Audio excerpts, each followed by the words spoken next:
హత్నూర మండలం గుండ్లమాచ్నూరు గ్రామంలోని కోవలెంట్ పరిశ్రమలో కార్మిక చట్టాలను ఉల్లంఘిస్తున్నారని ఈ నెల 5వ తేదీన పరిశ్రమ ఆవరణలో రియాక్టర్ పేలిన ఘటనలో 4 కార్మికులు మృతి చెందడానికి కారణమైన కోవలెంట్ పరిశ్రమ యాజమాన్యంపై చర్యలు తీసుకోవాలని కోరుతూ భారత రాష్ట్ర ట్రేడ్ యూనియన్ జిల్లా అధ్యక్షులు శివశంకర్రావు ఆధ్వర్యంలో కలెక్టరేట్లో ఫిర్యాదు చేసిన బీఆర్టీయూ సభ్యులు మృతుల కుటుంబానికి ఒక్కొక్కరికి ₹1 కోటి ఎక్స్గ్రేషియా ప్రకటించాలని డిమాండ్ చేశారు.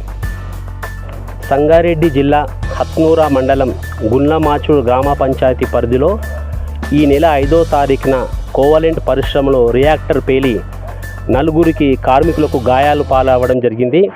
6వ తారీఖు రోజు వినోద్ కుమార్ 27 వయసు మృతి చెందడం జరిగింది. అలాగే 2 రోజులు ప్రాణాలతో కొట్టుమిట్టాడుతూ జార్ఖండ్కు చెందిన ఫాదర్ మారండే 35 సంవత్సరాలు, లాల్ బాబ్ తూరి 37 సంవత్సరాలు మృతి చెందారు.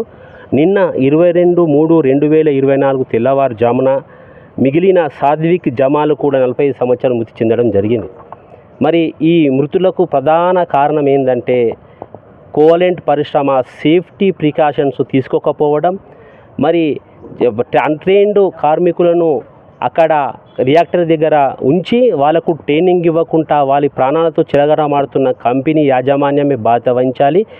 మృతుల కుటుంబాల ప్రతి ఒక్కరికి ₹1 కోటి చొప్పున నష్టపరిహారం చెల్లించాలని బీఆర్టీయూ సంగారెడ్డి జిల్లా పక్షాన డిమాండ్ చేస్తూ ఉన్నాం.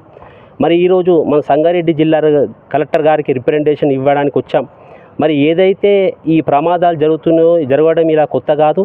ఇలా దఫాలుగా 4-5 సార్లు జరగడం జరిగింది.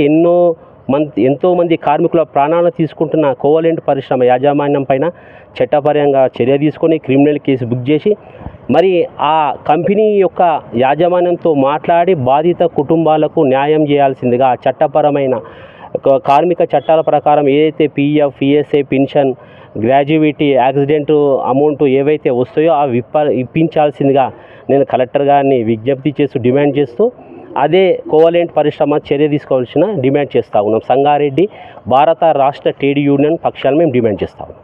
Thank you. Thanks for watching NV News. Please like, share, and don't forget to comment. Please subscribe our channel and press bell icon.